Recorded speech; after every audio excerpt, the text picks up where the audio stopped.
lanjut orang tiga bermain. Alif, dulu lo.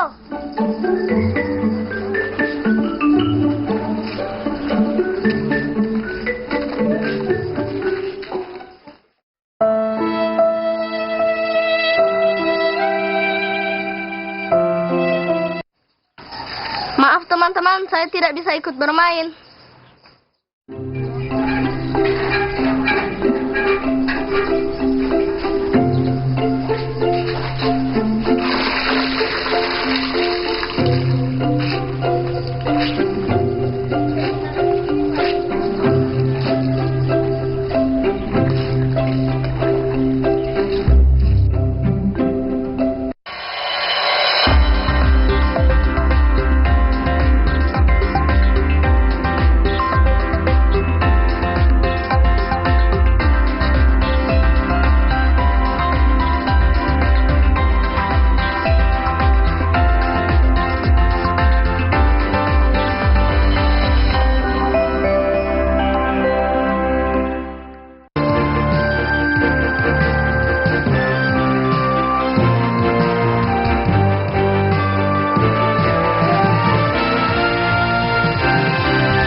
Ya, salam jumpa pemirsa. Senang sekali dapat kembali menjumpai Anda dalam Gorontalo Menyapa. Kali ini bersama saya Budi Muda. Dalam kesempatan ini kita akan mengangkat satu topik, yaitu peran digitalisasi dalam dunia pendidikan. Untuk membicarakan topik ini sudah bersama dengan saya beberapa narasumber yang akan saya perkenalkan. Yang pertama, GM Consumer Business Telkomsel Region Sulawesi, Bapak Kuntum Wahyudi. Assalamualaikum.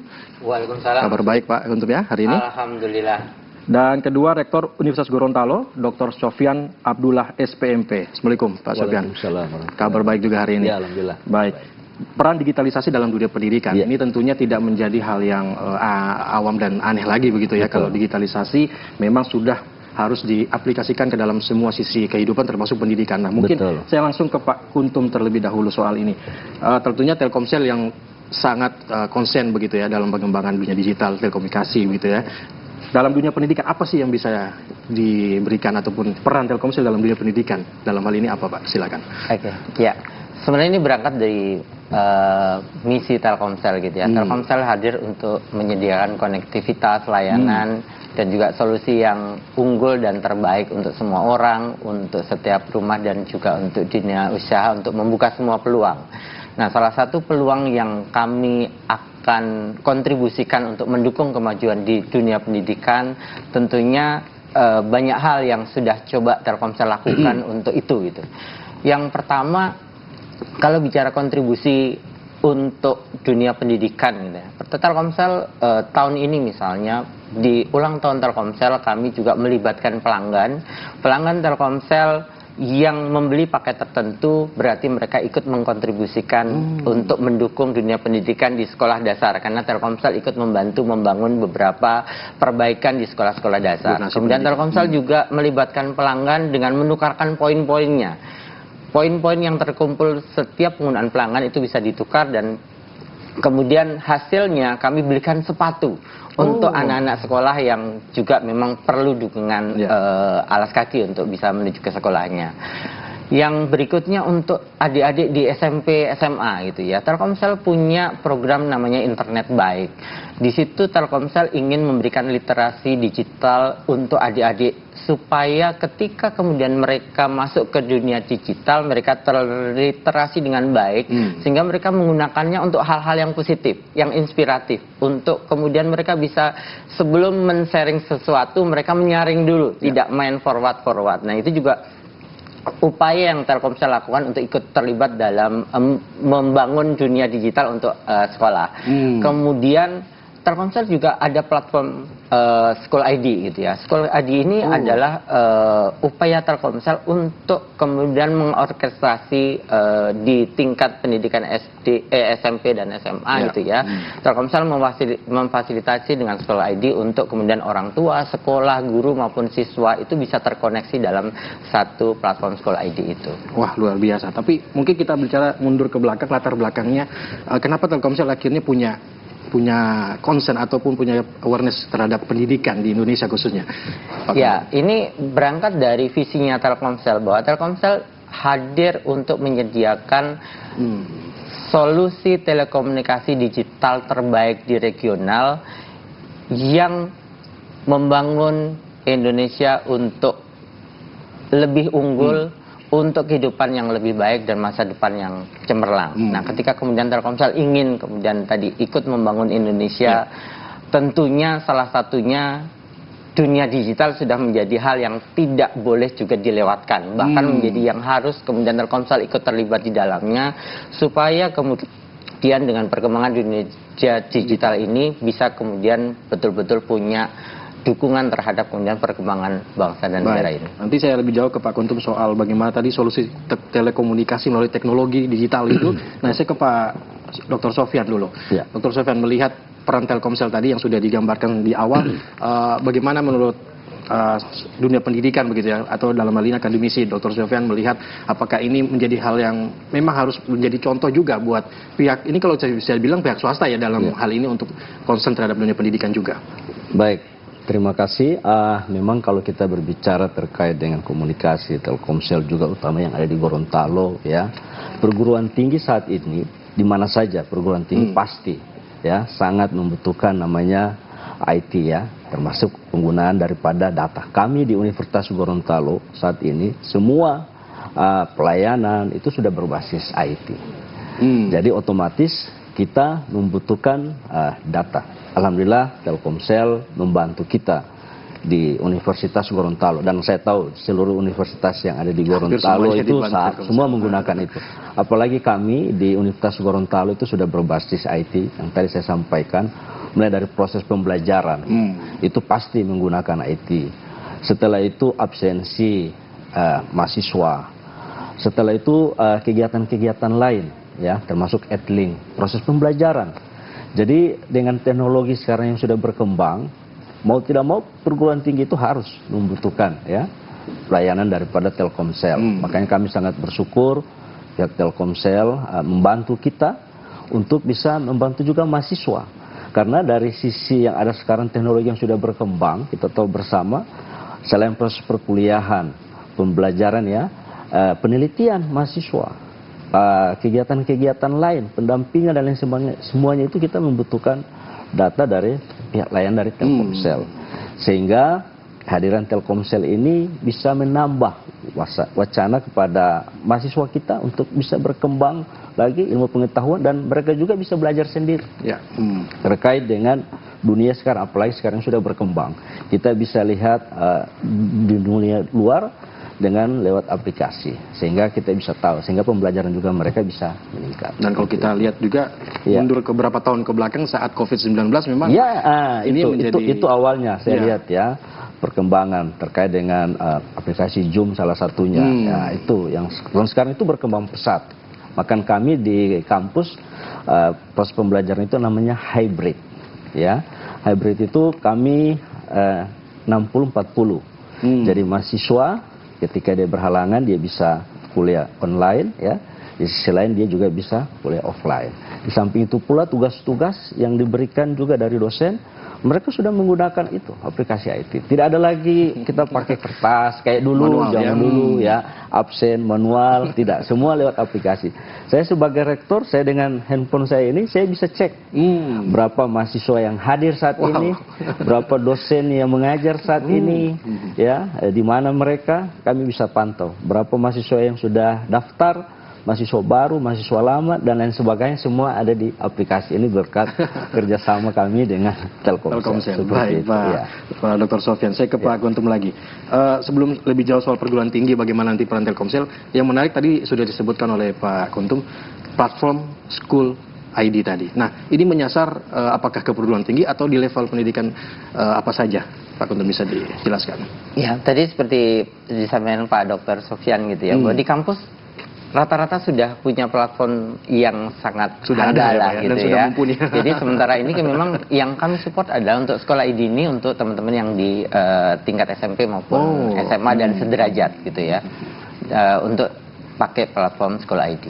Nah, tantangan terbesar itu adalah bagaimana anak-anak ini tidak terpengaruh dengan arus-arus informasi yang malah tidak baik begitu ya, yang negatif. Ini kan banyak anak-anak yang saya pinjam handphone Pak Ma untuk belajar, tapi ternyata hal lain yang dilakukan. Nah, di Sekolah ID apakah ada fitur-fitur seperti itu untuk memfilter misalnya yang bisa disampaikan oleh Pak Kuntum di awal, atau ada fitur lain yang bisa disampaikan di Sekolah ID? Nah, kalau untuk Sekolah ID ini sebenarnya kan memang kami siapkan untuk supaya tadi sekolah, guru, orang tua dan siswa bisa saling terkonek dalam satu platform itu gitu ya. Mulai dari sisi misalnya absensi.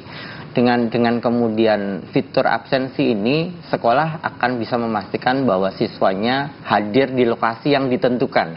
Karena kita juga pakai geotagging sehingga hanya bisa absensi di lokasi yang memang sudah ditentukan oleh sekolah. Tidak bisa bohong lagi. Betul, gitu ya. itu yang pertama untuk siswanya gitu. Kita bisa kontrol kehadirannya. Yang kedua untuk guru gitu ya. Guru selain kemudian memberikan pembelajaran secara offline di sekolah gitu, tapi kemudian di platform itu juga guru bisa mengisi dengan tugas-tugas, dengan kuis-kuis yang nantinya bisa dikerjakan oleh siswa dimanapun gitu. Setelah misalnya pembelajaran di sekolah, pulang tugas-tugas itu bisa dilakukan di situ gitu. Untuk sekolah bisa melihat nilai gitu. Nilai-nilai yang kemudian di-upload setiap saat gitu ya oleh setiap guru, oleh setiap mata pelajaran, itu semua sekolah bisa dapat summary-nya. Kehadiran siswa semua juga bisa dilihat seperti itu, termasuk orang tuanya.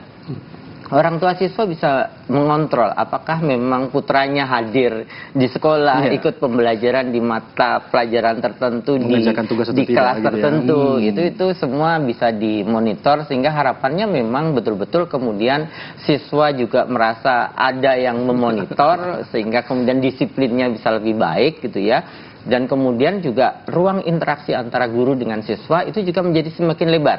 Tidak hanya ketika sama-sama bertemu di satu ruang kelas, tetapi kemudian di luar itu siswa dan guru tetap bisa berinteraksi lewat kuis-kuis, lewat tugas-tugas yang harus dikerjakan di luar itu. Ini hal yang luar biasa dan patut diapresiasi begitu ya Pak Dr. Sofyan.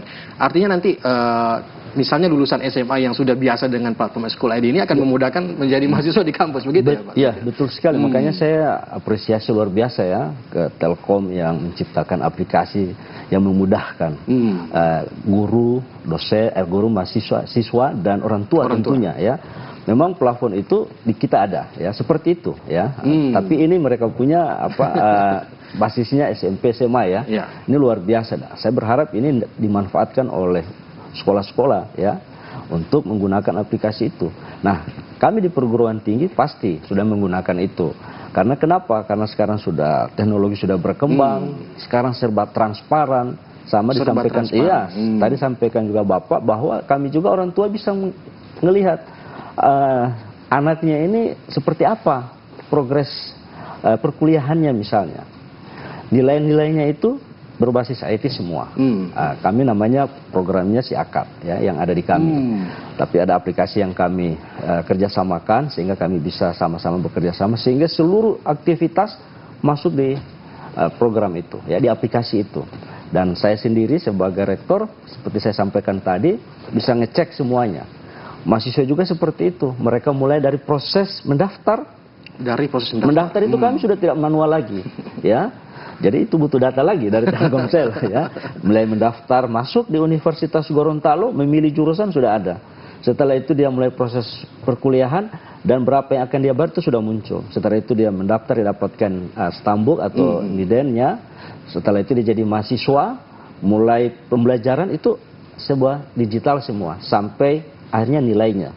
Nah setelah itu perkuliahannya seperti apa itu bisa dipantau semuanya sampai dengan dia selesai. Selesai pun masih kami ngecek apakah dia ada namanya research study, pelacakan terkait dengan apakah dia sudah bekerja atau tidak. Nah itu juga kami fasilitasi. Kalau memang belum ada, kami pertemukan dengan dunia kerja. Nah kita berharap juga kerjasama dengan Telkomsel ini bisa membantu lagi informasi-informasi itu bisa berkembang. Sehingga alumni kami juga nantinya bukan hanya bekerja di Gorontalo, tapi bisa keluar seperti itu. Dan bisa bersaing dengan teman-teman atau lulusan-lulusan dari perguruan tinggi, baik negeri maupun yang terutama di Jawa. Nah, seperti itu. Saya langsung ke Pak Kuntum, ada respon mungkin apakah kemungkinan nanti job karir itu bisa dibuat platformnya sendiri oleh Telkomsel. Sebelum saya ke pertanyaan lain dulu, apakah memungkinkan itu, Pak?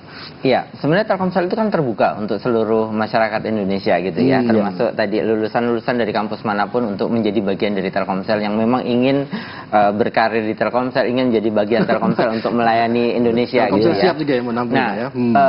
Di Telkomsel itu ada Instagram live at Telkomsel gitu ya. Di situ semua informasi tentang ketika Telkomsel memang sedang perlu rekrut tenaga kerja baru itu semua akan ada di situ. Bahkan termasuk terakhir kemarin itu sebenarnya Telkomsel juga tidak hanya pada saat butuh rekrut, tetapi semua mahasiswa yang ingin dicoba lihat CV-nya seperti apa, itu mereka bisa drop CV di live at Telkomsel dan kemudian teman-teman di HCM kami itu akan mencoba melakukan verifikasi dan kemudian mencoba membantu mengimprove bagaimana membuat CV yang akan lebih relevan dengan kebutuhan di industri yang sedang akan dituju. Itu sampai di situ. Jadi untuk adik-adik mahasiswa yang sekarang ingin coba mengikuti perjalanan Telkomsel dan suatu saat misalnya memang ingin jadi bagian dari Telkomsel, bisa di Instagramnya Telkomsel live at Telkomsel bisa diakses informasinya lewat itu ya. Baik, Pak Guntum.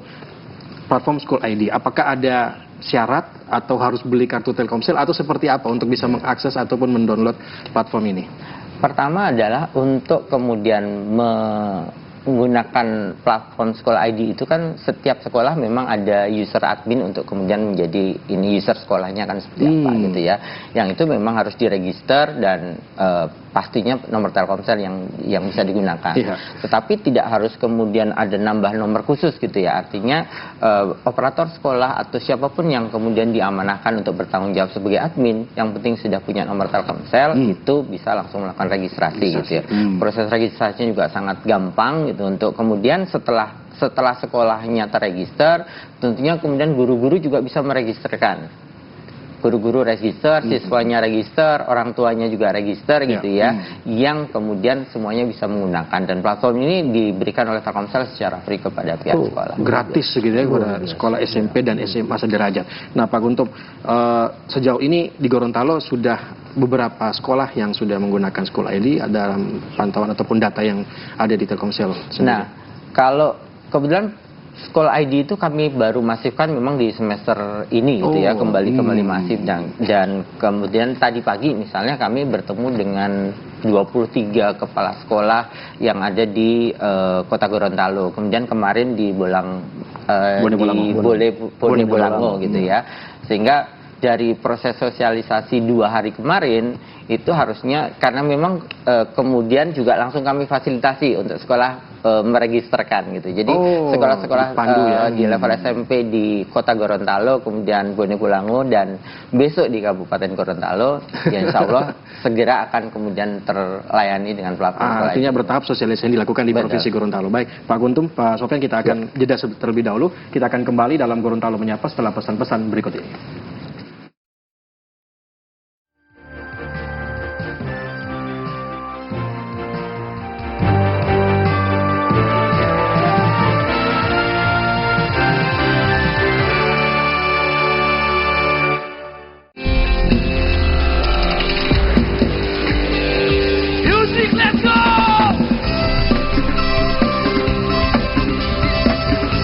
Gorontalo punya juga nih musisi-musisi muda berbakat dari genre pop, hip hop, hingga keroncong dan etnis. Mereka pikir ku berhenti, ku bilang oh no. Bebanku acak macam domino. Ku di dalam kota Gorontalo. Yuk kenalan lebih dekat dengan para musisi berbakat Gorontalo sambil menikmati lagu-lagu terbaik. Musik Let's Go setiap Senin pukul 18 waktu Indonesia Tengah, serta Sabtu pukul 18 dan 23 waktu Indonesia Tengah.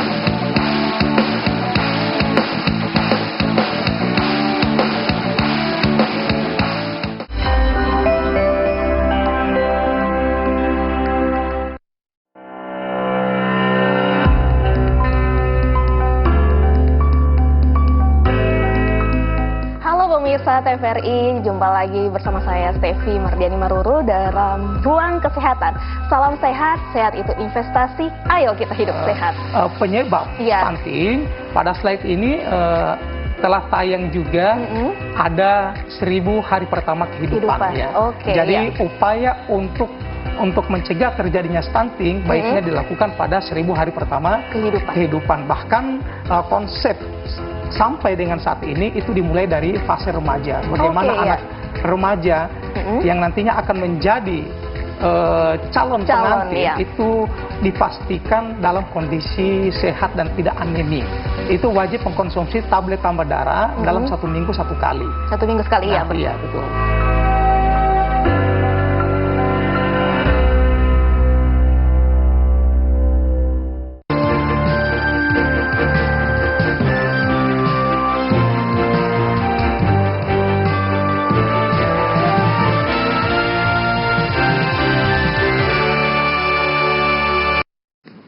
Ya, kembali dalam Gorontalo Menyapa dengan topik peran digitalisasi dalam dunia pendidikan. Masih bersama Dr. Sofyan Abdullah, Rektor Universitas Gorontalo, dan juga Bapak Kuntum Wahyudi, GM Consumer Business Telkomsel Region Sulawesi. Saya kembali ke Pak Kuntum. Memang ini aplikasi sudah gratis, begitu ya. Dan yang menjadi kebutuhan berikutnya adalah memang untuk mengaksesnya memerlukan kuota internet begitu misalnya. Nah, apa yang bisa disampaikan untuk sekarang ini? Apakah ada promosi dari Telkomsel ataupun ada program-program khusus bagi siswa-siswi SMP SMA untuk mengakses School ID bila sudah di-download misalnya? Ya, kalau bicara mengenai akses internet gitu ya, alhamdulillah gini, Telkomsel kalau bicara Sulawesi, bicara Gorontalo itu kan salah satu yang hadir sangat luas gitu ya. Secara network harusnya nggak ada isu. Jadi mau diakses dimanapun, di sekolah manapun, itu insya Allah semua tercover dengan baik untuk layanan datanya Telkomsel. Kemudian apakah ada promo khusus gitu ya untuk akses ke School ID? Sebenarnya gini, Telkomsel sekarang juga punya produk yang sudah sangat kompetitif, Bayu gitu ya. Bayu di mana kartu itu nggak pernah akan ada matinya. Selama kartu itu nempel di handphone, ke networknya Telkomsel, dia akan hidup selamanya. Oh, tidak ada masa tenggang waktunya. Betul. Dan untuk pelanggan yang menggunakan kartu Bayu, ini di whitelist yang peserta School ID itu juga akan ada promo tambahan. Misalnya mereka bisa beli dengan harga cuma Rp1 bisa dapat 2 giga paket tambahan. Rp1 2 giga. Betul. Jadi harusnya memang sudah menggunakan platform School ID yang sangat mendukung proses pembelajaran mereka, dan mereka juga kita berikan kelebihan dari sisi tadi bisa dapat paket yang sangat kompetitif dengan Bayu. Baik. Nah, saya ke Pak Dr. Sofyan ini melihat kemudahan yang diberikan oleh Telkomsel, sudah gratis platformnya, lalu kuota internetnya diberikan, promo-promo khusus juga. Apa yang harus disampaikan kepada mungkin pihak sekolah, juga orang tua yang saat ini sedang menyaksikan khususnya, agar segera untuk betul-betul menggunakan platform ini? Iya, kami kalau dari perguruan tinggi sangat apresiasi ya pada pihak Telkomsel dengan menggunakan aplikasi School ID ini. Ya, saya juga baru tahu ya, karena kalau kami sudah lama kami menggunakan. Nah, saya berharap kepada sekolah-sekolah, orang tua untuk segera memanfaatkan fasilitas School ID ini yang disediakan oleh Telkomsel. Karena kami sadari di kampus kami, tapi nggak usah kami sampaikan apa yang vendor mana kami langganan, tapi itu sangat mahal. Nah, ini disediakan gratis oleh Telkomsel, School ID. Saya sayangkan kalau sekolah tidak menggunakan itu. Tinggal sekarang ada beliau hadir di sini, sosialisasi lagi. Kami berharap seluruh masyarakat Gorontalo, terutama sekolah-sekolah, itu menggunakan aplikasi School ID. Sehingga apa? Sehingga itu bisa transparan, pembelajaran juga pasti lebih meningkat. Pasti ada juga program-program yang disampaikan oleh pihak Telkomsel, dan itu menguntungkan kita. Karena memang walaupun kita di daerah, yang penting ada jaringan, tersedia internet, fasilitas dari Telkomsel, saya rasa ini bisa meningkatkan sumber daya manusia. Nah, ingat satu, di Gorontalo ini saat ini adalah peringkat kelima termiskin. Nah, kita harus perbaiki sumber daya manusia. Kami dari perguruan tinggi sudah berupaya bagaimana alumni kita itu bisa mampu bersaing dan mampu meningkatkan sumber daya manusianya mereka sendiri sehingga bisa mengangkat harkat martabat masyarakat yang ada di Gorontalo. Kita ingin lepas dari peringkat 5 ke termiskin di Indonesia. Nah, salah satunya apa? Pendidikan. Nah, Telkomsel hadir membantu kita semua masyarakat. Nah, sayang kalau tidak dimanfaatkan dengan baik. Sehingga saya menyarankan kepada kepala sekolah seluruh yang ada di Provinsi Gorontalo, manfaatkan fasilitas yang gratis ini. Kami bayar, ini gratis. Seandainya disediakan pihak Telkomsel untuk perguruan tinggi, wah kami sangat bersyukur tentunya ini, karena terus terang kami mahal.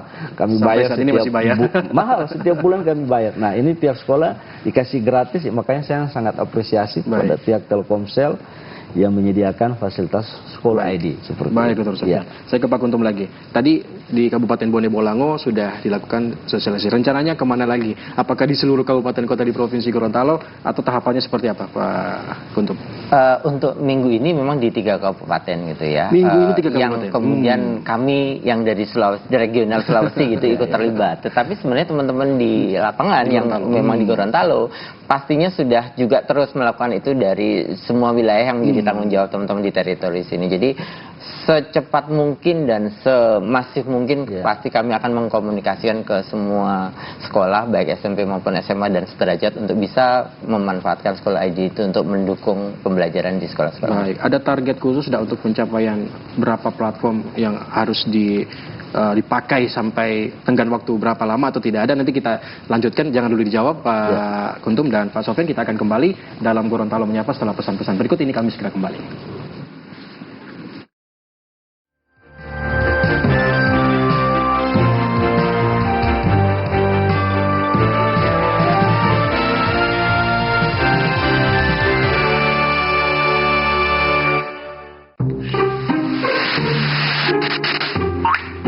Kombe, siapa? Dia pengen semarah-marah. Tidak lihat ini di televisi ini so banjir begini. Oh, TV. Cuma putar kamar dulu. Putar kamar dulu, ah. Kombe, sudah. Kiri lagi.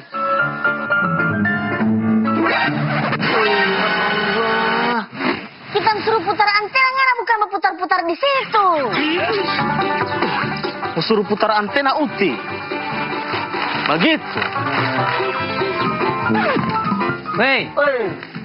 Papa ngani dua ini sope baribut sekali ini. Balik para kololo tidak boleh begini ini. Memang mau lihat ngani pe televisi itu? Oh, kayak ngana pe televisi ini. Kalau pakai televisi begini, dia harus menggunakan set-top box. Jadi ngana pasang sih, pakai ini biar ngana mau tusuk-tusuk berapa kali itu remote tidak bisa. Dia pasangnya mola. Gagal kan? Mau nonton TVRI Gorontalo itu sekarang so lebih mudah. Dari HP so boleh, streaming, baru itu ngoni menonton di YouTube. Kalau pakai parabola, dia itu DP satelit merah putih, pakai Telkom 4, frekuensi 3720. So jelas? Jelas. Jadi TVRI media pemersatu bangsa.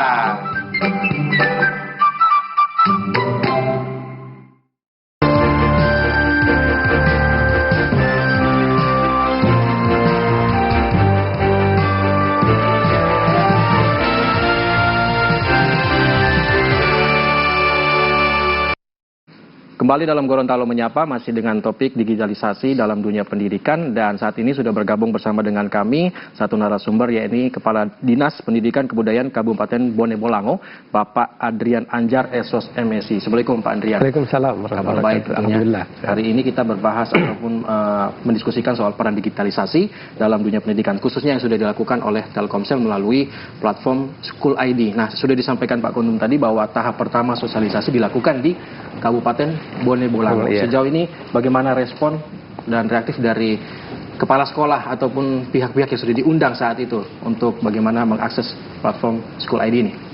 Baik, terima kasih. Alhamdulillah kami ini merasa sangat beruntung ya. Sangat karena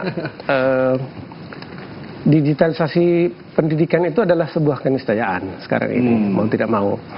Sebelumnya digitalisasi pendidikan ini telah masuk ke seluruh satuan pendidikan melalui Arkas, Siplah, ya, yang semuanya ini ada di bawah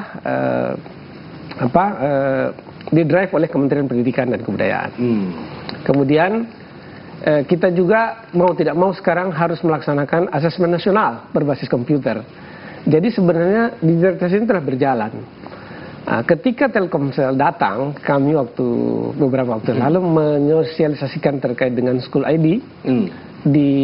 Tadinya kami tidak terlalu paham apa ini School ID. Tapi setelah disampaikan, dijelaskan, kemudian didemonstrasikan secara sekilas, ini sesuatu begitu. Kemudian kemarin kami mengumpulkan seluruh kepala satuan pendidikan SMP dengan seluruh operatornya. Alhamdulillah setelah dijelaskan, karena memang mereka juga sudah terbiasa ya. Itu interesting dan ini betul-betul kebutuhan. Ya. Apalagi mohon maaf ya, digaransi oleh Telkomsel, kemudian free of charge. Jadi ketemu ini ruas sama bukunya. Kebutuhan dan penyediaan. Iya, kebutuhan. Memang ada beberapa tempat yang masih terkendala secara akses ya di Bonebulango, terutama di daerah Kamiri, Pinogu, ya Blangspot. Ya. Tapi insya Allah mudah-mudahan ke depan ya, kalau ini berjalan bagus, kita yakin sekali ya, karena Telkomsel ini kan jaringannya paling luas ya, dan paling Indonesia gitu. Dan paling Indonesia. Jadi kami berharap ya, mudah-mudahan ini terus berkelanjutan dan memang manfaatnya bagi satuan pendidikan itu memang sangat kami rasakan. Jadi demonstrasi sudah sempat dilakukan dalam sosialisasi dan itu menarik dan menariknya School ID ini kan tidak terbatas hanya pada beberapa satuan pendidikan telah memulai dengan absen digital misalnya, notifikasi ke orang tua. Itu hanya salah satu dari konten di School ID. Fitur di School ya. ID. Jadi ada beberapa fitur lain yang disediakan di School ID dan mereka kemarin alhamdulillah interesting. Jadi tertarik sekali. Jadi konten-konten pembelajaran yang menarik. Yang sebelumnya juga sebenarnya sudah pernah ada. Tapi karena ini sesuatu yang baru kan selalu menarik. Ya. Ini yang kemudian disambut secara antusias oleh guru-guru kami. Baik, Pak Adrian. Saya ke Pak Kuntum. Tadi saya sempat bertanya sebelum jeda bahwa apakah ada target untuk berapa sekolah nih harus dalam sekian bulan atau satu semester misalnya untuk mengakses sekolah di, atau ada langkah-langkah lain yang ingin dilakukan seperti apa yang disampaikan tadi. Ternyata minatnya bagus Pak, di Bonebulango khususnya. Ya, kalau bicara target sebenarnya Telkomsel ingin secepatnya gitu ya, bisa memfasilitasi semua sekolah SMP, SMA untuk bisa memanfaatkan layanan School ID ini. Karena tadi Telkomsel ingin sebanyak mungkin memberikan dampak, memberikan benefit, memberikan manfaat untuk dunia pendidikan. Supaya kehadiran Telkomsel juga tidak hanya fokus di partnya Telkomsel di telekomunikasi, tetapi Telkomsel juga punya kontribusi terhadap perkembangan di dunia pendidikan untuk bangsa dan negara yang lebih baik. Pak Guntum tadi disebutkan ada konten pendidikan di dalamnya. Itu benar. Memang di School ID ada seperti materi-materi yang diberikan ataupun pengayaan begitu ya di luar dari kurikulum utama mungkin.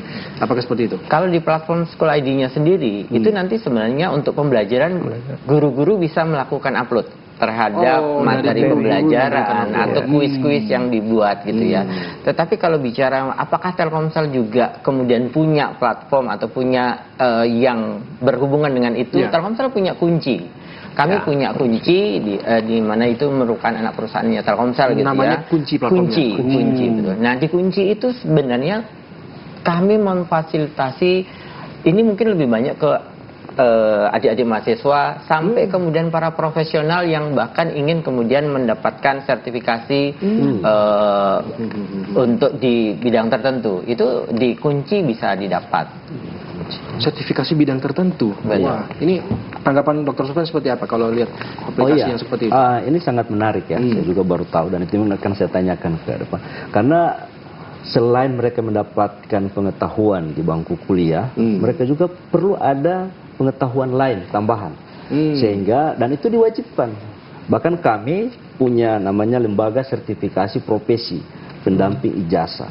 Bukan hanya ijazah yang mahasiswa terima, tetapi ada kegiatan lain yang ditambahan, nilai tambah yang diberikan kepada mahasiswa sebelum dia masuk ke dunia kerja. Ingat saat ini dunia kerja itu bukan hanya menerima ijazah, ya, tetapi ada kompetensi yang harus dimiliki, skill tambahan yang dimiliki oleh calon pekerja. Nah, itu kami sudah menyiapkan. Alhamdulillah Universitas Gorontalo sebelum mereka selesai, mereka harus punya keahlian tambahan sehingga masuk di dunia kerja mereka bisa bersaing. Dan itu alhamdulillah kalau Telkomsel, baru mau tanya itu, karena Telkomsel punya. Ya, alhamdulillah kalau seperti itu, nanti mahasiswa kami juga, kami berharap bisa terlibat juga di situ, sehingga mereka bisa dapat sertifikat yang bisa mereka pakai di dunia kerja nanti. Karena itu persyaratan. Itu menjadi persyaratan yang wajib ya. Dunia kerja mempersyaratkan seperti itu. Baik, Dr. Syam. Saya ke Pak Adrian lagi, Pak Adrian. Tidak, apakah menutup kemungkinan nanti ya pemerintah daerah harus ya mungkin mewajibkan begitu ataupun menjadi standar buat sekolah untuk ya meningkatkan kualitas SDM kita dengan cara seperti ini, wajib mengakses platform seperti School ID ini, Pak Adrian. Ada yang menarik di School ID ini. Ini School ID ternyata itu ada apa namanya, jadi learning management system. Ada LMS-nya. Nah, ini mungkin yang tidak dimiliki oleh beberapa yang lain yang mencoba bekerjasama dengan satuan pendidikan kami. Karena dengan LMS ini, itu guru bisa berkomunikasi dengan orang tua, dengan siswa, dengan apa namanya, sekolah, dengan seluruh stakeholders pendidikan. Jadi ini keren, School ID ini, karena ada LMS-nya itu. Saya kira ini sesuatu banget, karena LMS itu ini akan memungkinkan tadi ya, bukan sekedar proses pembelajaran di satuan pendidikan ya, tapi juga dengan stakeholders lainnya yang nanti akan bersama-sama berkolaborasi untuk memajukan satuan pendidikan, begitu. Sempat disampaikan Dr. Sofyan bahwa ini menjadi satu hal yang transparan begitu. Itu betul. Seberapa penting transparansi di dunia pendidikan, apalagi terkoneksinya orang tua, guru dan murid ini, karena ya kita tahu bersama kan siswa yang paling banyak, waduh jangan terlalu jujur begitu kan, nanti kita nggak bisa main lagi atau kita nggak bisa bolos lagi. Itu bagaimana? Saya kira dengan di era terbukaan seperti sekarang ini ya, di mana sumber belajarnya begitu banyak, internet ini kan memangkas kebuntuan terhadap accessibility kita. Nah, dia memudahkan orang untuk mencari sumber belajar lebih cepat, lebih variatif ya, lebih mudah begitu. Nah, dengan apa namanya transformasi digital seperti ini, saya kira transparansi di dunia pendidikan akan semakin bukan lagi sesuatu yang mustahil. Ini sebuah keniscayaan dan memang dibutuhkan untuk meningkatkan trust masyarakat terhadap satuan pendidikan. Dan saya kira ini bagus sekali ya, karena kita sudah berada di era di mana transparansi, akuntabilitas itu sebuah kebutuhan. Saya kira ini sinergi yang bagus. Baik, saya kira sebelum ke Pak Kunto. Transparansi ternyata sebuah jaminan kepercayaan begitu buat masyarakat bahwa sekolah tersebut atau perguruan tinggi tersebut memang betul-betul bisa mencetak SDM-SDM yang unggul. Setuju? Iya, benar. Memang sekarang ini karena dunia sudah dunia digital, orang bisa mengetahui apa yang kita lakukan, termasuk kami di perguruan tinggi. Apa yang dilakukan oleh universitas itu bisa dilihat sampai ke dalam, mulai dari jumlah dosennya, fasilitasnya, kurikulumnya, termasuk pembiayaannya, terutama pembiayaan. Orang bisa melihat itu. Setelah itu akreditasinya juga. Jadi sekarang ini sudah tidak ada bisa ditutupi. Makanya tadi saya sampaikan bahwa sekarang ini sudah dunia transparan. Apa yang kita lakukan orang bisa cek. Kami banyak melakukan kerjasama. Ketika kami tahu, kami tanyakan kenapa kerjasama, karena kami lihat data profil daripada Universitas Gorontalo. Nah, itu tadi disampaikan Bapak tadi, bahwa di dunia digital seperti ini ya kita harus memperbaiki diri dan kita harus meningkatkan sumber daya manusia. Kami juga salah satu itu yang kami kejar, ya, karena untuk mencerdaskan mahasiswa kami, alumni-alumni, tentu kita harus meningkatkan juga sumber daya manusia yang kita miliki. Sehingga alhamdulillah kami Universitas Gorontalo sekaligus promosi Universitas Gorontalo di wilayah kami perguruan tinggi swasta di wilayah L216 ada kurang lebih ada 80 perguruan tinggi saat ini. Kami urutan pertama terkait dengan sumber daya manusia yang pendidikan doktornya terbanyak. Luar biasa. Luar biasa. Ini karena itu tantangan kita. Ini tantangan kita bagaimana menciptakan SDM unggul. Termasuk juga Telkomsel begitu ya. Kan kalau kita lihat perusahaan swasta itu kan ada yang penting untung begitu, profit oriented begitu kan, nggak ada inilah, maksudnya ya kalau misalnya ada dana CSR ya seadanya begitu. Nah, kenapa Telkomsel akhirnya betul-betul punya perhatian ini? Apakah memang kebutuhan kualitas SDM ini harus ditingkatkan melalui transparansi lewat digitalisasi teknologi komunikasi School ID ini, Pak Kunto? Ya, ini berangkat dari visi yang tadi saya angkat di depan gitu. Apa karena Telkomsel merah putih sangat Indonesia? Visinya Telkomsel itu kan mewujudkan masyarakat Indonesia yang berdaya saing tinggi. Nah, untuk bisa membuat masyarakat Indonesia berdaya saing tinggi, tentunya pendidikan menjadi wajib gitu ya, yang harus diadop oleh semua masyarakat Indonesia. Dan kemudian di dunia digital ini, tentunya bagaimana kemudian kita memudahkan semua masyarakat bisa kemudian akses ke pembelajaran. Kenapa Telkomsel peduli sampai ke situ gitu ya? Iya, Telkomsel adalah perusahaan yang masih Indonesia gitu ya. Karena ya 70% sahamnya Telkomsel itu dimiliki oleh pemerintah lewat PT Telkom. Jadi bagaimana Telkomsel juga tentunya selain kemudian mendukung dari sisi kebutuhan telekomunikasinya, tapi juga bagaimana Telkomsel memberikan impact yang lebih baik gitu ya. Dan impact itu dengan membuka semua peluang, termasuk peluang kemajuan di dunia pendidikan. Terus ini menurut pribadi pandangan Pak Kuntum, seberapa bahayanya SDM ataupun seberapa lemahnya SDM kalau tidak menguasai teknologi digital? Ya, kalau sampai kemudian tidak menguasai, itu pasti akan tertinggal, gitu kan. Tetapi menguasainya pun itu juga perlu ada hal lain lagi gitu ya, menguasai untuk hal-hal yang positif, menggunakan dunia digital untuk membantu proses pembelajaran, untuk menginspirasi orang lain, karena kita bisa create konten-konten tertentu yang inspiratif. Tapi jangan sampai kemudian kita terjebak akses digital yang begitu mudah, kemudian kita gunakan untuk hal-hal yang negatif, yang kemudian kontraproduktif. Ya, baik. Saya ke Pak Andrian. Melihat tadi apa yang disampaikan Pak Kuntum, setuju bahwa bahaya sekali memang kalau kita menguasai teknologi, tapi konotasi yang malah ya semakin pintar orang kan kita tidak tahu akan digunakan untuk apa teknologi. Ya, memang di sini tantangan ya. Di satu sisi ini kebutuhan, eranya sudah berubah. Tapi memang kita masih butuh literasi digital yang lebih intensif. Ya. Karena kebetulan kami barusan selesai tadi menyampaikan terkait dengan konsep layanan sekolah ramah anak, inklusif dan sehat, sekolah RAIS. Ini mungkin akan jadi sekolah RAIS. Jadi digitalisasi di satuan pendidikan itu yang bersifat eksesif nanti bisa ditekan dalam konsep layanan sekolah RAIS ini. Maksudnya dalam konteks apa ini Pak? Eksesif. Jadi pemanfaatan teknologi itu nanti betul-betul untuk bisa dipastikan untuk pendidikan. Murni untuk pendidikan. Nah, guru-gurunya sekarang sedang kita siapkan untuk memahami konsep layanan sekolah ramah anak, inklusif dan sehat ini. Jadi di sini konsepnya menyelamatkan dan membahagiakan. Menyelamatkan dan membahagiakan. Itu pendidikan itu dua hal penting. Harus bisa menjamin keselamatan dan membahagiakan. Nah, teknologi ini adalah instrumen yang dibutuhkan untuk mengakselerasi mereka, mempercepat proses itu. Tapi tadi yang bersifat eksesif harus ditekan. Mungkin tidak 100% ya, karena kita kan tidak bisa ada di luar. Tapi selama berada di satuan pendidikan, hal-hal yang sifat eksesif itu sejauh mungkin bisa ditekan oleh seluruh pendidik dan tenaga kependidikan. Ada 12 sekolah nanti akan jadi percontohan. Bahkan, mohon maaf, di situ membentak saya tidak boleh. Misalnya, gurunya harus berperilaku baik, pemanfaatan teknologi informasi harus betul-betul untuk pembelajaran, bukan untuk sesuatu di luar itu. Nah, nanti setelah ini kita akan dengan orang tua, dengan komite. Karena kalau sudah di luar satuan pendidikan, ini kan sudah di luar jangkauan. Tapi kita ingin memastikan semua hal yang sifatnya eksesif dari teknologi informatika itu, informasi, itu bisa dikendalikan di satuan pendidikan. Baik. Gitu. Pak Sofyan, kali ini apakah sangat urgent kita harus tadi mengontrol itu ya? Karena kan teknologi ini ya seperti disampaikan Pak Kuntum juga, jangan sampai lost control.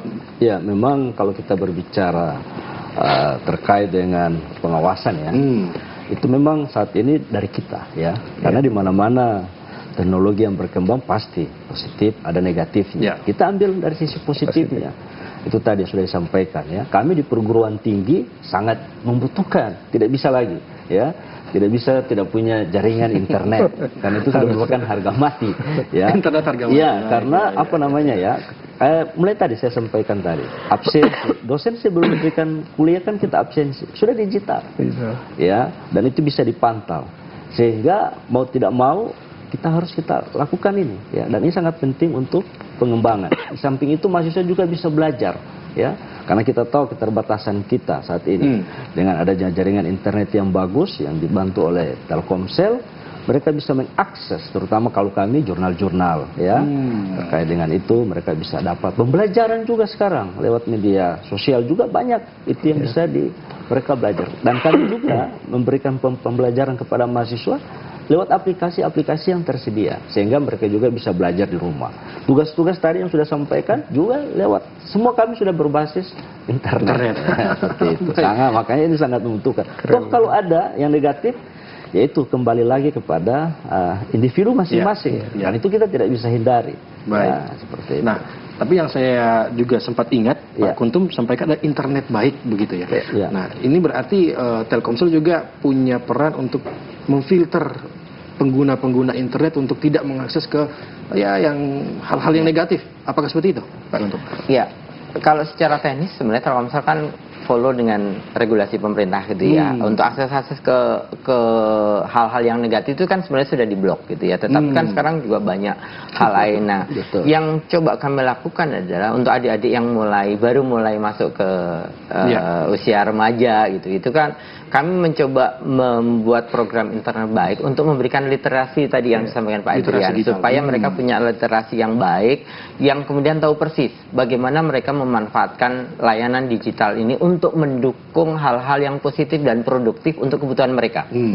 Bagaimana mereka bisa memfilter untuk hal-hal yang punya ruang gitu. Kalau sekarang kan coba kita scroll TikTok misalnya, kita baru scroll dan kita berhenti sebentar aja di hal yang tidak baik, itu akan nongol semua gitu kan. Rekomendasinya itu terus. Betul. Nah, bagaimana kemudian kita memberikan literasi ke adik-adik itu, termasuk yang kami lakukan adalah kami membawa influencer-influencer yang memang selalu menyampaikan hal-hal positif untuk bertemu dengan mereka, mengajarkan bagaimana meng-create konten-konten tertentu yang kalau kemudian konten itu di-share ke sosial media itu punya manfaat baik untuk orang-orang di sekitar yang melihatnya. Baik. Nah, tadi ada satu tantangan juga di Gorontalo ini, cukup banyak black spotnya begitu ya, Pak Kuntum. Apa mungkin ada langkah-langkah nanti di Telkomsel untuk memperluas coverage area Telkomsel misalnya, atau seperti apa agar benar-benar semua sekolah meskipun di pelosok itu bisa mengakses, meskipun tidak punya gadget tapi minimal ada komputer di sekolah yang bisa dipakai untuk mengakses School ID ini? Ya pasti gitu ya. Telkomsel ingin, saat ini kalau bicara Sulawesi itu kami mengcover sekitar 92% populasi. 92%? Totally Sulawesi itu sekitar 92% sudah kami cover oleh network Telkomsel. Dan tentunya ini masih punya tantangan. Kalau di Jawa itu sudah 98, 99 gitu kan. Nah, kemarin juga dengan Pak Andrian salah satu ada masukan satu lokasi tertentu tadi yang beliau juga sampaikan.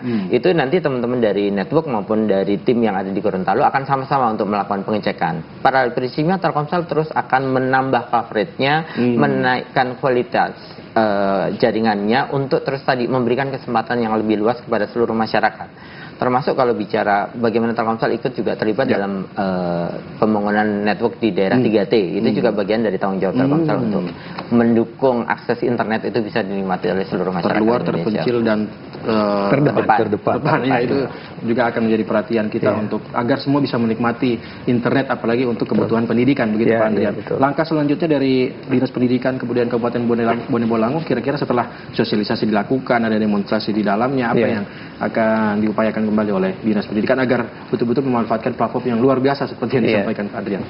Kebetulan pemerintah daerah kami Kabupaten Bone Bolango ini kan 3 tahun lalu telah mendeklarasikan diri sebagai kabupaten digital. Kabupaten digital. Ini harus terimplementasi semua di semua OPD, bahkan sampai tingkat kecamatan. Khusus kami di Dinas Pendidikan, digitalisasi pendidikan ini akan menjadi budaya baru, dan semua satuan pendidikan kami akan menjadikan ini bagian dari budaya pembelajaran itu.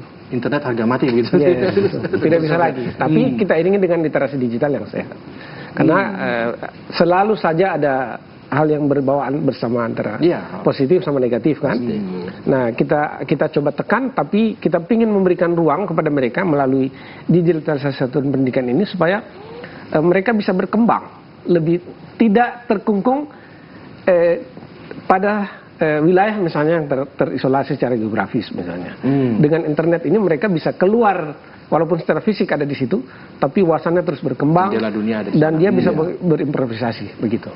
Nah, apakah ini juga nanti jadi indikator misalnya kalau dulu nilai raport begitu, apakah nanti melalui platform digital ini ya kita tidak perlu lagi bawa raport secara manual misalnya, apakah nanti nilainya juga bisa keluar melalui School ID misalnya juga? Kebetulan Kementerian Pendidikan ini sudah hampir selesai harmonisasi di Kementerian Hukum dan HAM, Permendikbud tentang ijazah yang berbasis elektronik.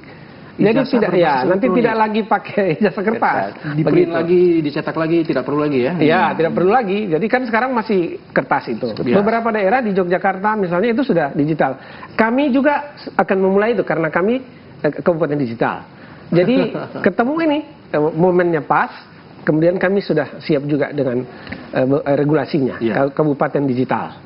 Begitu. Baik. Kalau regulasi sudah mau disiapkan, pihak Telkomsel apakah itu memungkinkan nanti kita School ID juga bisa menjadi wadah sekolah untuk menerbitkan ijazah mungkin atau mengeluarkan nilai semester atau seperti itu hal lainnya? Ya, pada prinsipnya ini bisa terus sama-sama kita kembangkan untuk mendukung kebutuhan dunia pendidikan, karena spiritnya tadi Telkomsel ingin menjadi bagian dari yang mengkontribusi terhadap kemajuan dunia pendidikan. Jadi ruang itu pasti terbuka untuk terus kita sama-sama improve. Baik, artinya ini tidak menjadi hal yang mustahil begitu ya Pak Andrian. Nah, Kabupaten Digital ini menarik khususnya di dunia pendidikan. Nah, nantinya apakah siswa-siswi ini seperti yang disampaikan oleh Pak Kuntup tadi, SMP dan SMA sederajat begitu di Kabupaten Bone Bolango. Kesiapan mereka seperti apa sih Pak? Atau mereka memang sudah tidak akan sulit lagi mengakses School ID? Respon per individu. Begini, kalau saya tidak keliru, Provinsi Gorontalo ini kan pernah 3 besar literasi digitalnya. 3 besar literasi digital. Literasi digital baik begitu maksudnya? Dari segi persentase penggunaan. Tapi masih harus diiringi dengan literasi digital yang baik begitu. Nah, karena ini bukan hal baru di satuan pendidikan, siswa-siswa ini bahkan di tingkat prasekolah pun sudah terbiasa dengan gadget. Nah, advantage ini sebenarnya mau kita coba manfaatkan dengan memanfaatkan fasilitas yang diberikan oleh Telkomsel. Jadi sebenarnya ini sudah tinggal istilahnya udah sambil jalan sudah tinggal menyesuaikan begitu. Jadi mereka tidak akan kaget lagi begitu, karena sudah terbiasa. Cuma kan kita akan dalam tanda kutip kita patenkan ini sebagai budaya di satuan pendidikan begitu. Bisa itu dipatenkan? Pak Bukan, dalam arti dibudayakan menjadi bagian yang terinternalisasi. Mewajibkan setiap sekolah. Ada berapa sekolah di Kabupaten Bone Bolango yang kira-kira akan bisa mengakses Kalau SMP kemarin kita sudah mulai 38 satuan pendidikan. 38? Ya. Saya tanya juga kemarin apakah bisa dengan SD, kami punya 132 satuan pendidikan SD. Sekolah dasar, oke. Iya, jadi kalau sukses di SMP, kita turun ke SD. Terutama yang dekat-dekat dulu ya, yang dekat-dekat dulu. Nanti setelah itu baru ke yang daerah periferi begitu. Baik, Dr. Sofyan, saya Kabupaten Digital ataupun nanti Provinsi Digital ataupun nanti ada Regional Digital, apakah itu memang harus kita capai ataupun apakah itu menjadi hal yang cukup berat menurut Dr. Sofyan sendiri dari lingkungan perguruan tinggi seperti apa? Kalau kami tidak ada yang berat ya, ini harus dimanfaatkan dan harus diterapkan, mengingat kita bagaimana kita mempercepat sumber daya manusia kita itu lebih kencang lagi ke depan, termasuk dengan akses internet yang ada. Kami di kampus itu sudah menjadi kebutuhan hari-hari, kehidupan kami hari-hari. Namun yang kita harapkan dari pihak Telkomsel adalah bagaimana akses internet itu lebih kencang lagi. Speednya Kalau ini baru ini diterapkan, tapi kami berharap lebih kencang. Dan ada satu yang menarik yang harapan mahasiswa, harganya bisa terjangkau seperti itu. Karena akses internet yang kencang kalau kami memang sudah jadi kebutuhan hari-hari ya. Bahkan satu orang mahasiswa itu bisa menggunakan plafon internet itu dengan berbagai macam ya. Ada dia mengakses misalnya jurnal, sisi lain dia menonton juga, sisi lain dia buka lagi Facebook, macam-macam dalam satu waktu. Sekarang orang bekerja begitu ya. Jadi kalau kita masih bekerja satu waktu hanya satu pekerjaan itu sudah ketinggalan. Sekarang orang bekerja satu waktu beberapa pekerjaan yang mereka lakukan sekaligus tentunya kami butuh internet yang kencang dan harganya tentunya kita berharap bisa terjangkau Berarti oleh Pak Kuntum mahasiswa kita. harus langsung menjawab dan merespon. Bagaimana kualitas internet untuk di Gorontalo sendiri sampai saat ini? Ya, sebenarnya kalau bicara kualitas gitu ya, saat ini kan semua network Telkomsel itu sudah terlayani dengan jaringan 4G. 4G. Nah, ketika bicara 4G sebenarnya untuk akses kecepatan, untuk streaming, untuk live, untuk mencari jurnal dan lain-lainnya harusnya sudah tidak menjadi isu gitu ya. Bahwa kemudian misalnya di lingkungan kampus kok ada hal-hal yang perlu kami improve, pastinya kami akan lakukan. Nanti mungkin teman-teman dari network akan coba lihat di lokasi Universitas Gorontalo gitu ya. Apakah memang perlu ditambah secara kapasitasnya sehingga bisa lebih cepat. Kalau untuk harga, Telkomsel sangat kompetitif gitu ya, termasuk sekarang ada Bayu, produk Bayu gitu ya, produk yang sudah nggak ada matinya, paketnya juga sangat bisa dijangkau dan kemudian aksesnya bisa dipakai secara nasional. Pak Kuntum, Dr. Sofyan dan Pak Adrian, kita berada di akhir diskusi. Closing statement mungkin yang bisa disampaikan kembali garis besar kepada pemirsa yang sedang menyaksikan, terutama bagaimana peran digitalisasi dalam dunia pendidikan. Singkat dari Pak Adrian, Dr. Sofyan, lalu ditutup oleh Pak Kuntum. Silakan. Baik, kita mau tidak mau sudah berada di era digital. Dan satuan pendidikan adalah satuan pendidikan yang tidak boleh tidak harus memanfaatkan peluang ini untuk maju menuju Indonesia Emas 2045. Baik. Dengan teknologi digital yang ada. Dalam pendidikan, Pak Dr. Sofyan, silakan. Iya, jadi jaringan internet saya sampaikan tadi merupakan harga mati bagi kami di perguruan tinggi.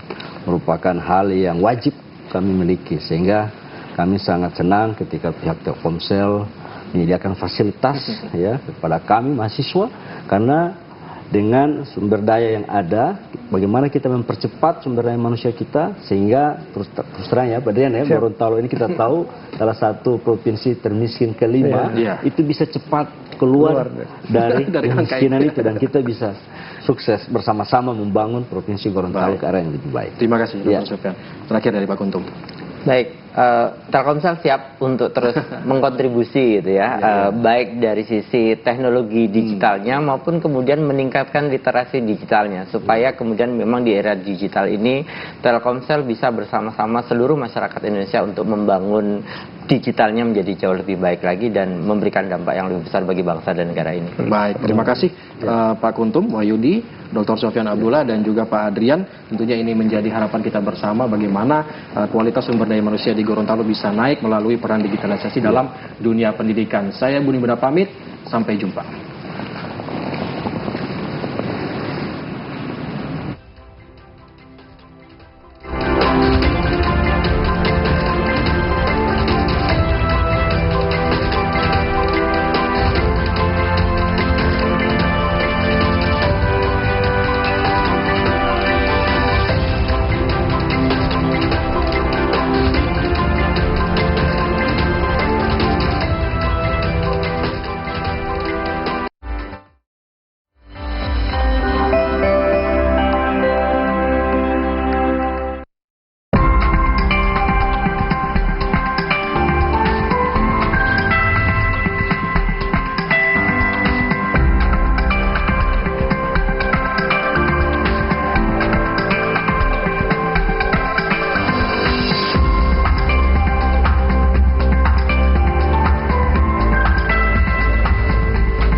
Tatu ada pergi di pasar tatu kemarin. Bisa naik opi itu harga tomat. Kalau naik-naik begini tahu so bagaimana orang penasib ini Bu Ati, siapa yang sibuk ini masih pagi-pagi suka sana kamari kok? Biasa ibu mau batana, mau bikin bibit tomat yang rica. Wah, tambah-tambah urusan sekali. Banyak sekali di pasar yang mau beli. Siapa nanti mau batanam? Beda ibu, kalau kita orang mau batanam sendiri, kalau mau masak, tinggal mau turun kamari di halaman, PT-PT. Apalagi kita orang bisa mau jamin kita orang kesehatan. Baru tidak ada orang pakai-pakai ini bahan-bahan campuran kimia yang bahaya. Menjotoran bagi apa, Dik?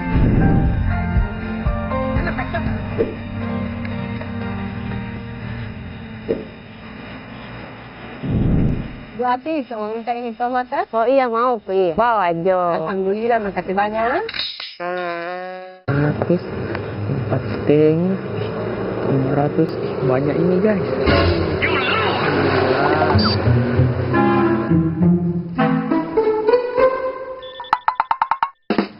Bro, boleh mau pinjam? Ente punya? So habis uting. So deposit tadi malam. Baru. Ini belum mujur-mujur. Gaji so pas-pasan bagi ini masih bermain judi online lagi. Sadar Uti. Bro, belum pernah ada sejarah orang kaya karena judi. Yang ada justru sebaliknya. Kalau nomor sukses itu kerja, bukan bermain judi. Sadar ah? Cabut kita.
Selamat siang saudara, Klik Indonesia Siang TVRI kembali hadir menjumpai Anda hari ini Selasa 5 November 2024. Kali ini bersama saya Anissa Larasati dan saya Natasha Paruntu. Pemirsa, kami telah menyediakan serangkaian informasi dan berikut ini adalah dua topik utama Klik Indonesia Siang hari ini.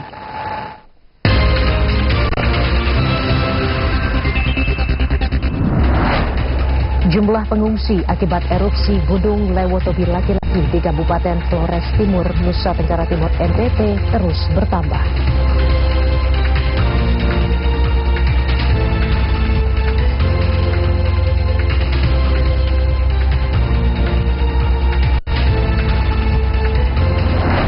Warga Amerika Serikat akan menentukan presiden mereka yang baru dalam pemilihan umum yang akan ditutup pada Selasa 5 November 2024 waktu setempat.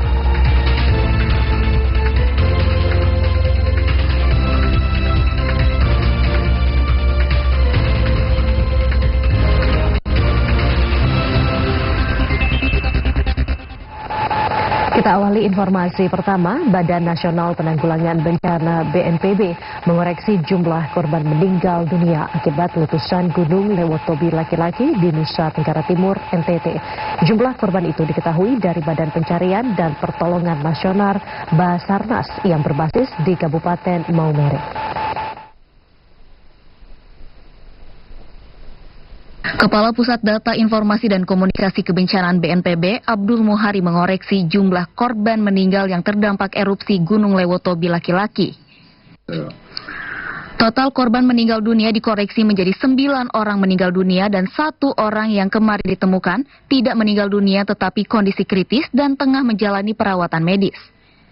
Sementara itu, Menteri Koordinator Bidang Pembangunan Manusia dan Kebudayaan Menko PMK Pratikno mengatakan, daerah yang terdampak erupsi Gunung Lewotobi laki-laki sulit untuk diakses. Bahkan hingga saat ini, 4 bandara masih ditutup akibat aktivitas gunung tersebut. Namun Menko PMK memastikan pemenuhan kebutuhan dasar para pengungsi menjadi hal yang paling mendesak.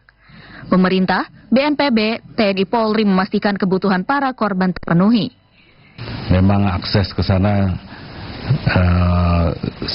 semakin sulit sekarang ini. Ada 4 bandara yang ditutup, masih belum bisa operasional.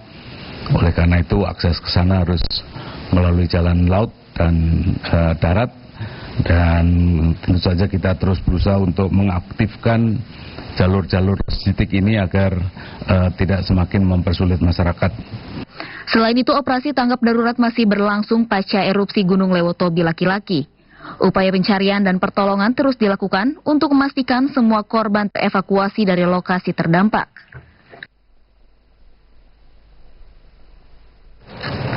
Jumlah pengungsi akibat erupsi Gunung Lewotobi laki-laki di Kabupaten Flores Timur, Nusa Tenggara Timur, NTT terus bertambah.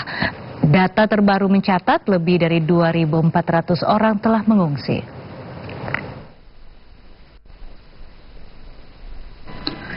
Jumlah pengungsi korban erupsi Gunung Lewotobi laki-laki di Kabupaten Flores Timur, Nusa Tenggara Timur, NTT bertambah. Sekretaris Daerah Flores Timur, Petrus Pedomaran mencatat, berdasarkan data terakhir, Senin 4 November 2024 pukul 23:34 waktu Indonesia Tengah, jumlah pengungsi mencapai 2.472 orang. Ribuan warga yang mengungsi berasal dari 8 desa terdampak, yakni Nobo, Dulipali, Klatanlo, Hokengjaya, Boru, Boru Kedang, Nawoketo, dan Pelulera. Petrus mengatakan ribuan pengungsi tersebut tersebar di 3 posko pengungsian. Posko Desa Lewolaga sebanyak 647 orang, Posko Desa Bokang sebanyak 606 orang, dan Posko Desa Konga sebanyak 1.219 orang. Petrus mengatakan terdapat warga yang memilih mengungsi secara mandiri ke Kabupaten Sika. Sementara ada yang masih bertahan di permukiman-permukiman atau masing-masing desa. Petrus menyatakan pemerintah terus memberikan pelayanan secara optimal kepada para pengungsi, baik logistik maupun aspek kesehatan. Kita beralih ke informasi lain. Meriska Wijaya, ibu dari Ronald Tanur, ditetapkan sebagai tersangka dalam kasus gratifikasi atau suap dalam perkara bebasnya sang anak Ronald Tanur. Tersangka MW dibawa penyidik dari ruang pemeriksaan menuju ruang tahanan Rutan Kejati, Jawa Timur usai pemeriksaan selama 5 jam oleh penyidik Kejaksaan Agung. Meriska Wijaya, ibu dari Ronald Tanur, ditetapkan sebagai tersangka oleh penyidik pidana khusus Kejaksaan Agung Republik Indonesia. Meriska Wijaya kemudian dibawa menuju ruang tahanan dengan mengenakan rompi tahanan di Rutan Kelas 1 Kejaksaan Tinggi Jawa Timur setelah 5 jam menjalani pemeriksaan sebagai saksi di Gedung Kejaksaan Tinggi Jawa Timur. Dalam pemeriksaan, tersangka MW didampingi oleh kuasa hukumnya. Sementara itu, kuasa hukum dari ibu Ronald Tanur menegaskan bahwa kliennya akan patuh pada proses hukum yang saat ini sedang dilakukan oleh Kejaksaan Agung. Klien kami kooperatif dan menaati segala proses hukum. Kita menghormati proses hukum yang berjalan, ya. Langkah hukum selanjutnya seperti apa, Pak? Ya, ini kan baru penetapan tersangka, jadi kita percayakan dulu pada penyidik lah. Bu, tadi kenapa langsung ditahan, Bang? Tidak ada. Ya, nanti tanya penyidik. Kita bukan. Tadi penyampaian penyidik apa ya? Kenapa? Ya, standar pemeriksaan. Pasalnya apa, Bung? Tadi yang diizinkan? Tanya penyidik. Berapa jam tadi diperiksa? Ya, sekitar 5 jaman. 5 jaman ya.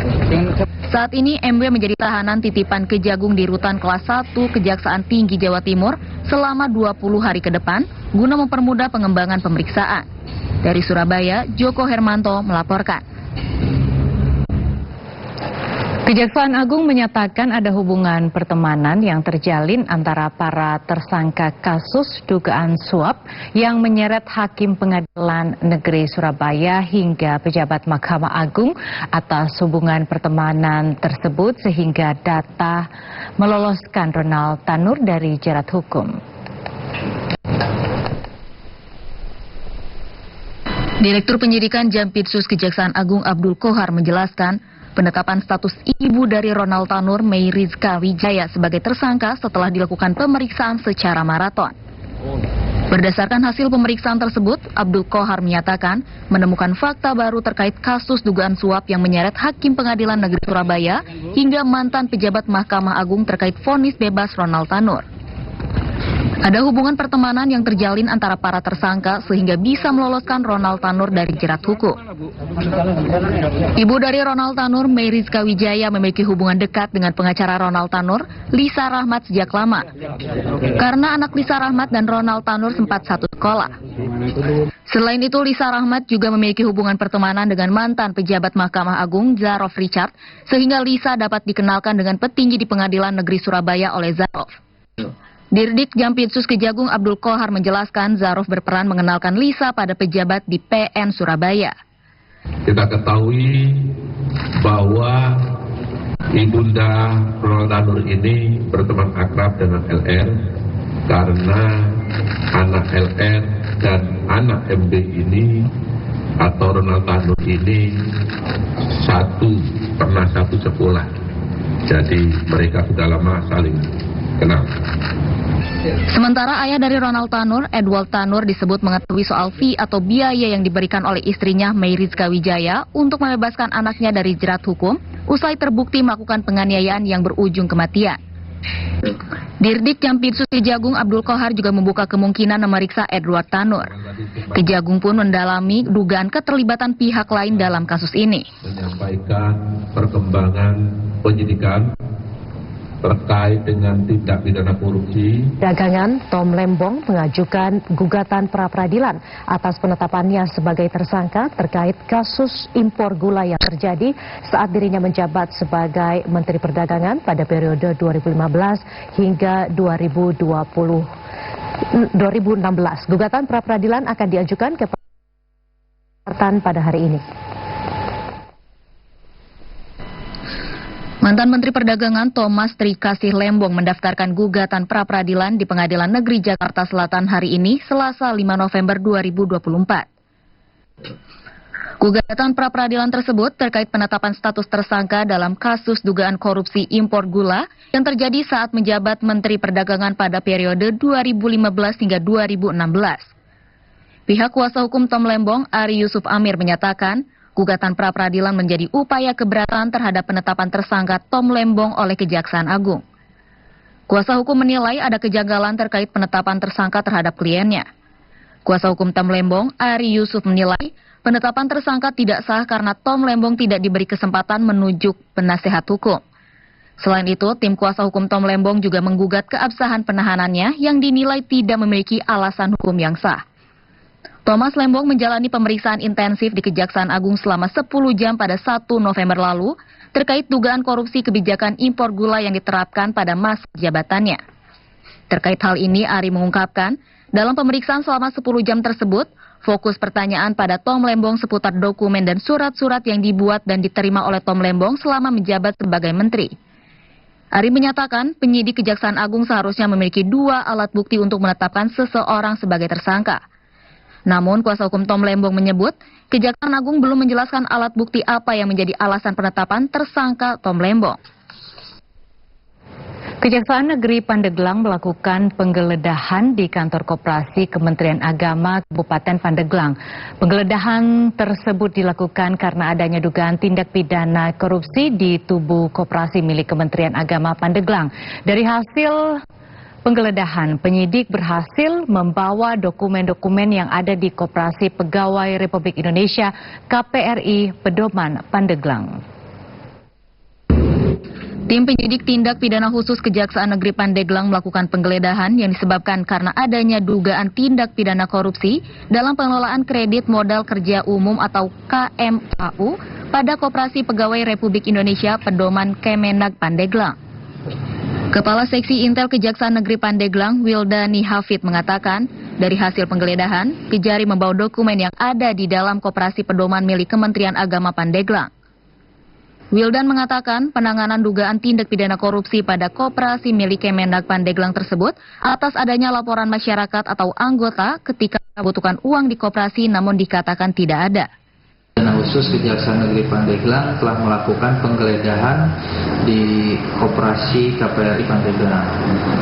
Jadi kita mencari dokumen-dokumen terkait dugaan tindak pidana korupsi kasus yang kita tangani ya di ranah penyidikan. Jadi saat ini tim penyidik sedang memeriksa dokumen-dokumen hasil yang didapat dari penggeledahan tersebut. Wildan mengatakan Kejaksaan Negeri Pandeglang hingga saat ini tengah memeriksa dokumen-dokumen dari hasil penggeledahan tersebut. Dari Pandeglang, Banten, TB Agus Jamaludin melaporkan. Direktorat Reserse Kriminal Umum Polda Metro Jaya mengungkap motif dan kronologi kasus pembunuhan dan mutilasi seorang wanita yang jasadnya ditemukan di sebuah danau di kawasan Muara Baru, Jakarta Utara beberapa waktu lalu. Dari hasil pemeriksaan, sebelum membunuh, pelaku menggunakan narkotika jenis sabu-sabu dan sempat menyetubuhi korban di sebuah kamar hotel. Direktur Reskrimum Polda Metro Jaya, Kombes Polisi Wirasatya Triputra menyampaikan motif dan kronologi kasus penemuan mayat tanpa kepala di kawasan Muara Baru, Jakarta Utara. Kombes Wira mengatakan motif pembunuhan tersebut didasari karena pelaku dendam dengan korban karena korban menghina istri dan orang tua pelaku. Kombes Wira mengatakan peristiwa tersebut bermula dari korban meminta ikan tuna kepada tersangka FF pada hari Minggu tanggal 27 Oktober lalu. Keduanya sepakat untuk bertemu di sebuah kamar hotel yang berada di kawasan Muara Karang, Jakarta Utara. Namun FF tidak membawa ikan tuna tersebut dan mengajak korban untuk mengambil ikan tuna di rumahnya. Kemudian pelaku mengajak korban untuk naik ke lantai 2 rumahnya, namun korban menolak dan kemudian menghina istri dan orang tua korban dengan kata yang tidak patut. Pelaku langsung tersulut emosi dan melakukan kekerasan kepada korban hingga korban tak berdaya. Kemudian tersangka menghabisi nyawa korban. Kombes Wira mengatakan pelaku juga turut melakukan upaya menghilangkan identitas pelaku. Sedangkan untuk motif, tersangka melakukan pembunuhan didasarkan karena tersangka merasa dendam dengan korban akibat si korban memaki istrinya atau memaki istri pelaku. Setelah tersangka ditangkap, kami melakukan tes urin terhadap pelaku yang mana hasilnya adalah positif amfetamin. Pelaku juga turut mengonsumsi narkotika jenis sabu-sabu sebelum bertemu dan menghabisi nyawa korban. Hal itu diperkuat oleh hasil tes urin pelaku yang menunjukkan positif mengkonsumsi sabu-sabu. Saudara, sejumlah informasi lainnya masih akan kami hadirkan sesaat lagi. Tetaplah bersama Klik Indonesia Siang TVRI.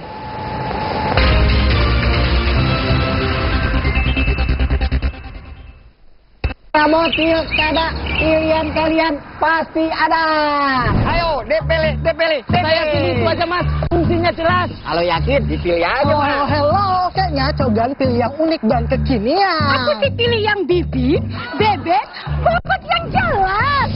Apapun pilihanmu, semua untuk kemajuan daerahmu. Suaramu menentukan daerahmu. Buruan ke TPS, pilih pemimpin daerah terbaikmu. Kalimantan Selatan, tanah yang kaya akan keindahan dan keanekaragaman hayati, termasuk primata endemik yang hampir punah.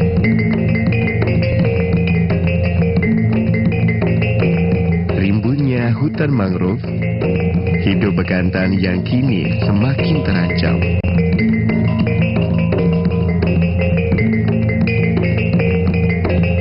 Dengan hidung panjang dan rambut berwarna coklat kemerahan adalah bagian dari warisan alam kita.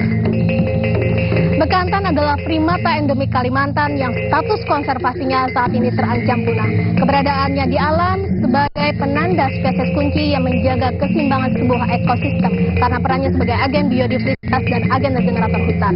Melestarikan bekantan melalui pemulihan habitatnya, stop perburuan liar. Mari membangun mata rantai kepedulian bersama dengan memuliakan alam. Selamatkan bekantan, selamatkan peradaban manusia. Melalui restorasi hutan mangrove, turut membantu meningkatkan populasi bekantan yang hampir punah. Kita semua memiliki peran dalam melindungi mereka. Jangan biarkan bekantan hanya menjadi kenangan.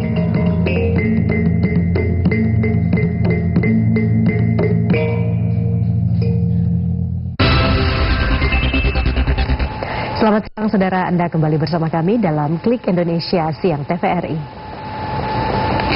Saudara, Presiden Prabowo Subianto melantik sejumlah pejabat negara diantaranya sebagai Komisi Pemilihan Umum KPU RI, Wakil Ketua dan anggota Dewan Ekonomi Nasional DEN, serta anggota Komisi Kepolisian Nasional atau Kompolnas.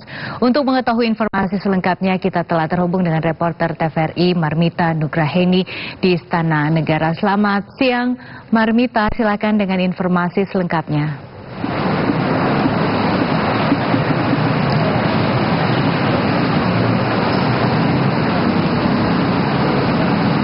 Iya, Tasya dan pemirsa, total ada 19 orang yang hari ini dilantik oleh Presiden Prabowo Subianto. 6 diantaranya merupakan anggota dari Dewan Ekonomi Nasional, kemudian 1 komisioner KPU dan 12 anggota dari Komisi Kepolisian Nasional.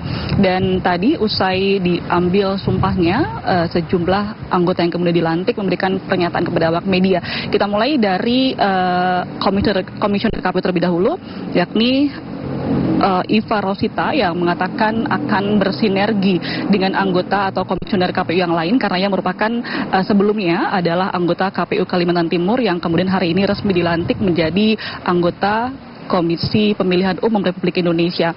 Ia menyatakan akan kemudian bersinergi dengan anggota komisioner yang lain yang kemudian akan melanjutkan tahapan Pilkada serentak 2024 yang saat ini tengah berjalan, dan kemudian juga akan bekerja sama dalam mitigasi untuk politik uang yang sempat kemudian disinggung juga oleh anggota KPU yang lain, dan juga hal-hal yang sifatnya mengganggu jalannya Pilkada serentak. Namun diharapkan jalannya Pilkada ini akan berlangsung secara aman dan juga kondusif. Kemudian kita akan beralih ke Dewan Ekonomi Nasional. Ada 6 anggota DEN yang hari ini dilantik. Di antaranya adalah Wakil Ketua Mari Elka Pangestu, di mana kinerja dari 6 anggota ini nantinya akan bersama-sama membantu Luhut Binsar Panjaitan yang saat ini menjabat sebagai Ketua Dewan Ekonomi Nasional. Mari Elka Pangestu mengatakan akan bersinergi juga dengan Presiden Prabowo Subianto yang kemudian mengatakan akan tugasnya begitu akan memberikan rekomendasi apa-apa saja yang kemudian dibutuhkan untuk pertimbangan Presiden dalam kemudian membuat kebijakan. Mari Elka mengatakan bahwa akan memberikan sejumlah rekomendasi mengenai isu strategis dan juga program prioritas dari Presiden Prabowo. Kemudian juga akan fokus menjaga pertumbuhan ekonomi di masa yang akan datang ini untuk jangka pendeknya, dan jangka menengahnya adalah bagaimana kemudian DEN ini akan menjaga sekaligus meningkatkan pertumbuhan dengan berbagai sektor, dimulai dari infrastruktur, kemudian juga pertanian, manufaktur, yang ini sesuai dengan program dari Presiden Prabowo yang akan memprioritaskan swasembada pangan, kemudian juga swasembada energi, sekaligus mengefektifkan penggunaan anggaran yang ini juga sangat disorot oleh Presiden Prabowo. Dan selain itu juga untuk tantangan yang kemudian disampaikan oleh Mari Elka Pangestu menghadapi banyak ketidakpastian global, dan kemudian bagaimana kinerja DEN ini juga akan berkontribusi dalam membantu sekaligus mengupayakan untuk mempertahankan pertumbuhan di dalam negeri. Dan satu lagi, Tasya serta pemirsa, yang hari dilantik oleh Presiden Prabowo Subianto, yakni Basuki Hadi Mulyono yang telah resmi menjadi Kepala OIKN. Tadi usai dari diambil sumpahnya juga sempat menemui awak media yang kemudian menyampaikan sejumlah target yang saat ini akan dilakukan dalam waktu dekat, yakni sesuai dengan arahan Presiden Prabowo yang mengatakan sesuai target OIKN ini harus, atau pembangunan IKN ini harus selesai dalam 4 tahun. Dan tadi juga sempat disinggung mengenai Menteri Hukum yang mendapatkan arahan oleh Presiden mengenai meninjau kembali sejumlah perpres sekaligus undang-undang. Apakah kemudian undang-undang IKN ini akan sempat disinggung, yang artinya ini akan mengacu pada sejumlah revisi? Disampaikan oleh Basuki Hadi Mulyono bahwa tidak ada sama sekali terkait hal tersebut. Artinya saat ini pembangunan IKN akan tetap berjalan sebagaimana mestinya dan akan mengejar target yang telah disampaikan oleh Presiden Prabowo terkait dengan pembangunan IKN yang harus selesai dalam 4 tahun ke depan. Sementara demikian, kembali ke studio Tasya. Baik, Marmita Nugraheni, terima kasih atas informasinya dan selamat bertugas kembali. Wakil Presiden Gibran Raka Buming Raka melakukan kunjungan kerja ke Kalimantan Tengah. Dalam kunjungan kerja di Kalimantan tersebut, Wapres Gibran meninjau pasar Kahayan Palangkaraya dan bertemu dengan para pedagang. Berikut laporan dari reporter Fatur Razak selengkapnya. Saudara melaporkan langsung dari Palangkaraya kegiatan Wakil Presiden Republik Indonesia Gibran Raka Buming Raka yang telah hadir di Pasar Kahayan Kota Palangkaraya, Kalimantan Tengah. Wakil Presiden Republik Indonesia diagendakan akan melakukan kunjungan di beberapa titik Kota Palangkaraya. Dan juga saudara diketahui bahwa kehadiran Wakil Presiden Republik Indonesia juga akan membuka kegiatan MTQ Korpri Nasional ke-7 di Palangkaraya. Kunjungan ini menjadi momentum penting bagi pemerintah untuk mendengar langsung harapan para pedagang serta masyarakat terkait kondisi perekonomian daerah.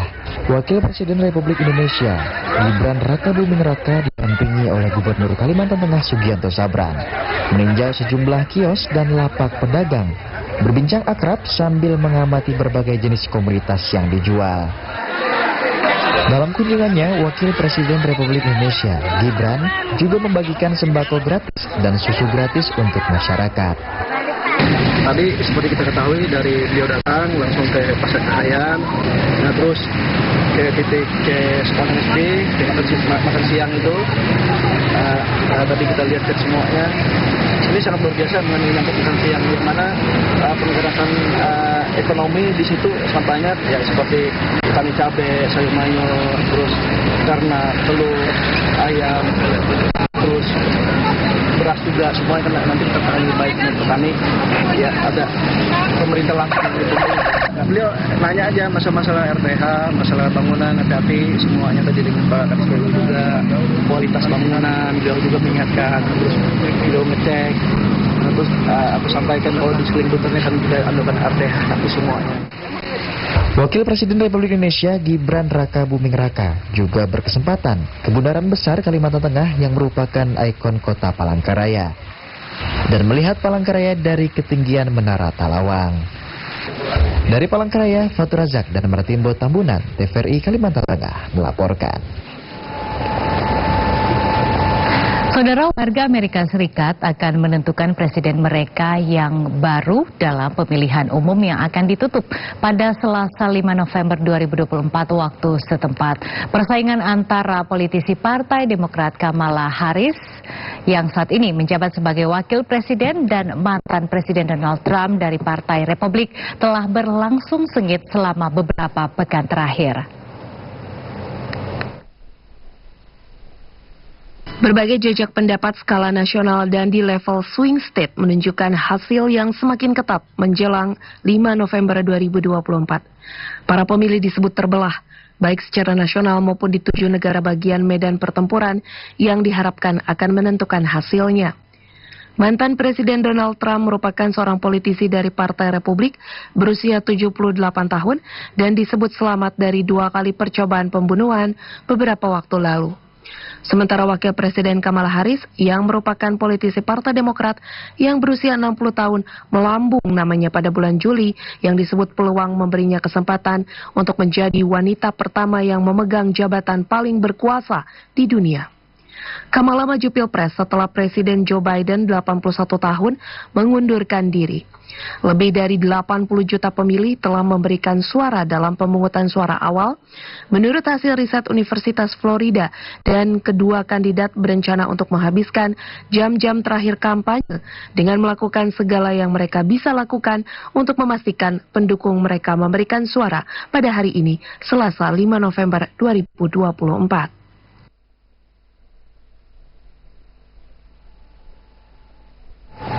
Sekretaris Jenderal Perserikatan Bangsa-Bangsa atau Sekjen PBB menyoroti pemilihan umum Amerika Serikat yang akan berdampak secara global. Sekjen PBB Antonio Guterres memandang pesta demokrasi di negara adidaya itu menjadi penting untuk dunia. Juru bicara PBB Stephane Dujarric dalam konferensi pers mengutip pernyataan Guterres saat sidang Majelis Umum PBB September 2024. Setengah dari populasi dunia telah dan akan mendatangi tempat pemungutan suara tahun ini, tetapi semua orang di bumi ini akan terpengaruh, sebutnya. Rakyat Amerika berdatangan di TPS saat pemilu langsung. Mereka tidak hanya memilih Presiden Amerika Serikat berikutnya, tetapi juga anggota Kongres, sejumlah gubernur negara bagian, dan pejabat pemerintah daerah. Lebih dari 78 juta orang Amerika telah memberikan suara lebih awal yang dikirimkan dari rumah masing-masing melalui kantor pos. Menurut Election Lab University of Florida, terdapat sekitar 700.000 suara, lebih banyak pada Partai Demokrat daripada Partai Republik. Kamala Harris dan Donald Trump masing-masing telah menghabiskan banyak waktu berkampanye. Persaingan di antara mereka berlangsung sengit.